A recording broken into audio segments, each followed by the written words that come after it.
YouTube. I have a quick tutorial. Well, it might not be quick, but I'm going to be talking about how to EQ drums and how to basically add some effects to kind of give it that shuffle, specifically with EDM.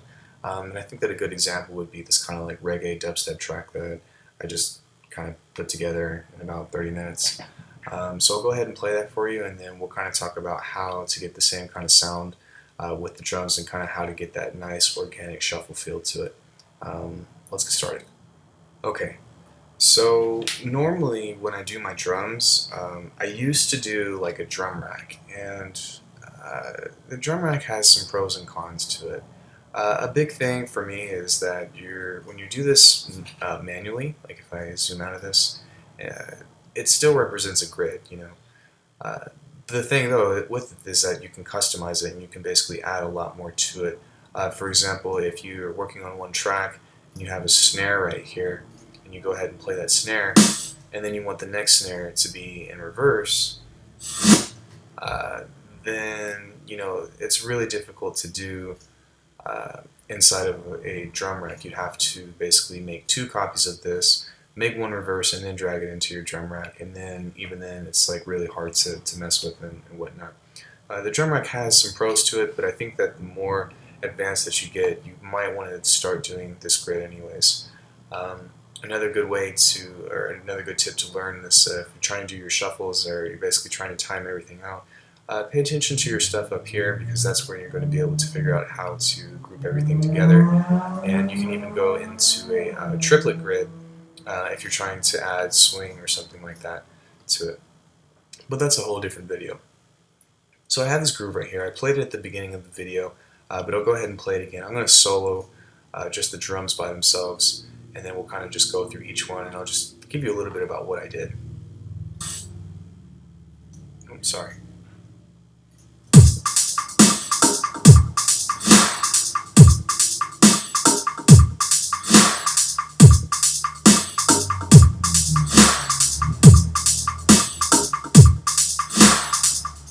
So that might not sound so great coming through the speakers, but I'll be sure to include some exported files about how this sounds and whatnot. I'm not going to export all of them and do them individually because it's not really necessary, but I'll give you like an overall feel about how to do that. And altogether with it, it kind of sounds, you know, nice and groovy, and I don't know what to do with it yet, but this is kind of something that I was working on.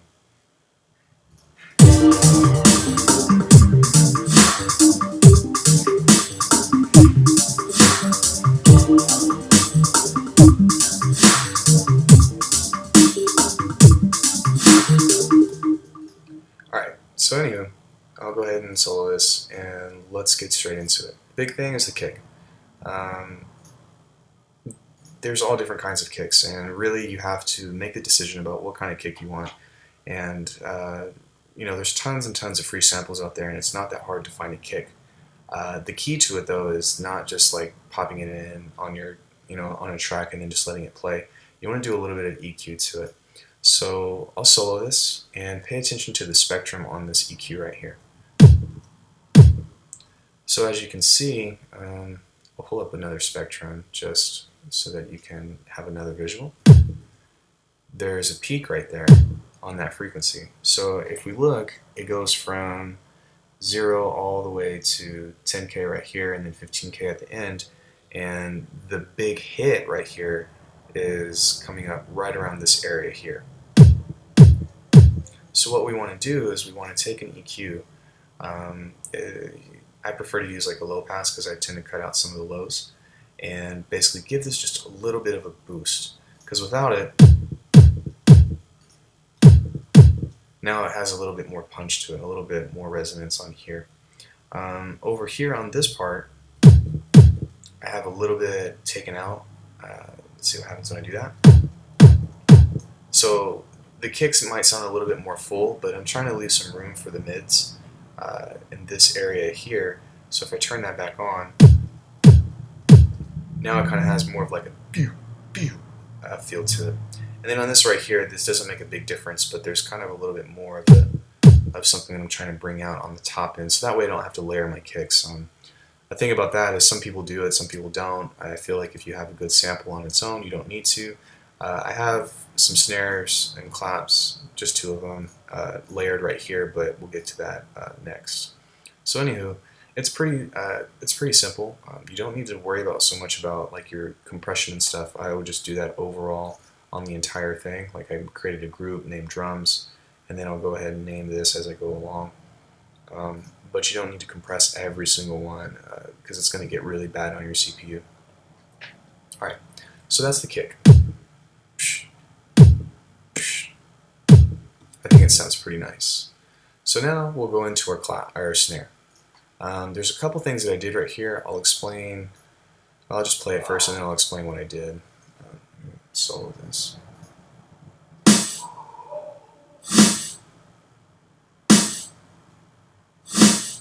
And then together with the second layer,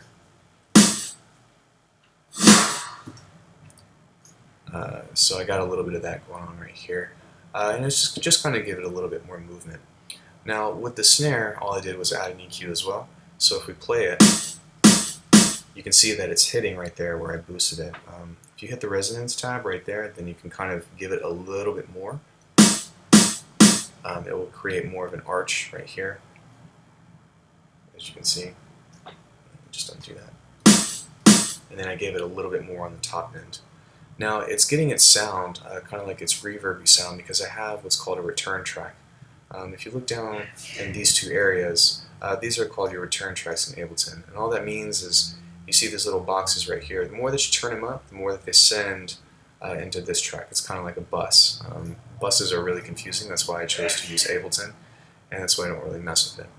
But basically, right here you have reverb, and right here you've got delay, and you can add more return tracks just by right-clicking and then insert return track.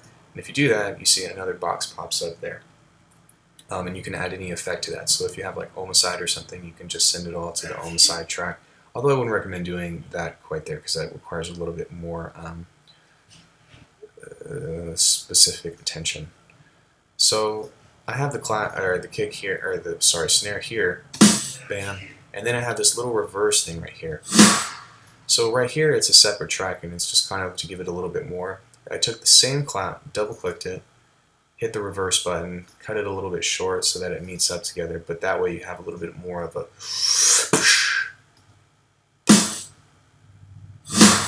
that way it kind of hits a little bit harder, and that's just kind of a technique that you can use for that. This is EQ the exact same. I also have a fade. If you right click here, it says reset fade, but if you right click it will show a thing that says show fades there, and then you can kind of just drag it along. Let's see, and then on the second layered clap, you don't want this to be muddy, so I just took out all the lows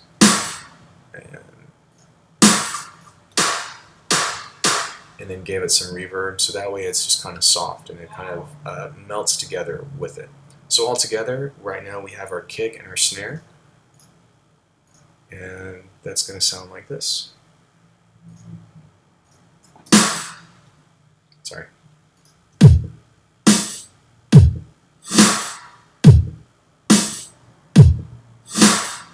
think that sounds pretty nice. So we'll move on into the next one. Alright, we've got a kick, we've got our snare, and now we have some hi-hat stuff. This is an open hi-hat. I just have it playing on the threes. Yeah, on the threes, so it's... Now if you notice there's some delay on there, the EQ is really easy. You could go a little bit further, like if you see right here in this area, there's a little bit of a peak, and you can boost that, but I like the way that this sounds. Because without it, it's a little bit full and has a little bit more body. I don't really want that. I just kind of want like a nice, almost shaker feel to it. If you look over here, I turn it down a little bit. I have it panned a little bit to the right. This is always your pan, so you can just click and drag that. You can automate it too. But I've got some delay on it and a little bit of reverb. And that's pretty much it. And for all of these, this is kind of like your support stuff, you know, like your shakers, your stick hits, your congos, and some other shaker stuff. You want to take out a lot of it because you don't want it to overpower your mix. You want it to blend together. So that's our open hi-hat right there. If we move on next, these are our closed hi-hats. And that sounds like this. Now it already has a little bit of shuffle to it because of the delay, but I honestly, well, I didn't EQ anything. I just gave it some reverb and some delay on it. So together, when you hear all the hats together, it sounds.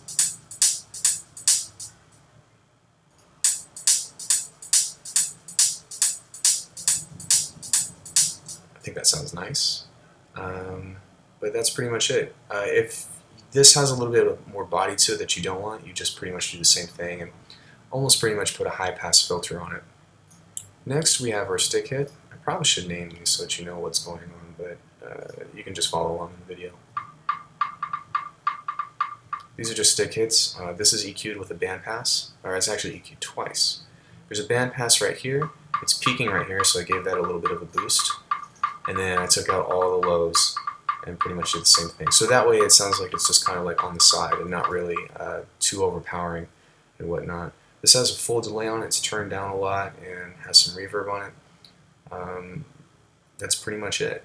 I don't have anything else to say about that. For this one, this is just kind of a Congo hit, random. It's just got some delay and reverb on it, and it's pretty nice. Finally, this is the shaker. It's got a high pass filter on it, lots of delay, turned down, lots of reverb.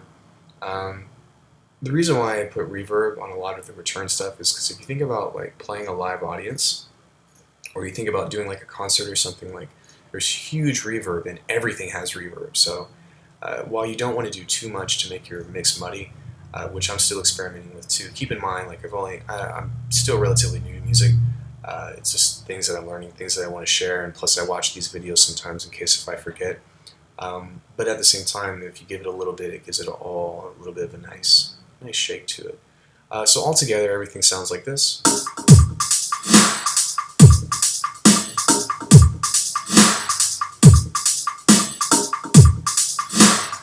Altogether with the delays, that's a big part of it, and then a little bit of reverb that makes your drums sound a little bit more full. If you're using a hi-hat, make sure that you put some delay on it because that will give it almost like that shaker feel of doing like a hard shake and then a soft shake. And that's kind of like the big trick for me, the big secret. If, of course, you have to do it, you can go and add a compressor to it, but you don't want to do too much.